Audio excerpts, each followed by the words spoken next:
So, kagabi patulog na ako. Tapos may nakita ako sa nag-post sa What's Your Ulam Pare ng new product from Andox. And yun yung Dokibab. Grabe, hindi ako nakatulog. And sabi ko talaga, pagkagising ko, itatry ko to. So, ito na nga. Ayan na siya. So, i-unbox natin to. Unbox? Nasa box ba siya? Pouch? So, unboxing. Ooh. May dalawa siyang dip na kasama. Taray naman. Rice toppings. So, let's open it together. Dang! Ang bango! Grabe naman to. Grabe.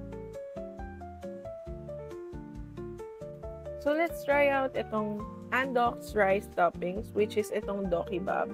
This is worth 99 pesos. And may kasama siyang dalawang sauce, which is yung hindi spicy at yung spicy.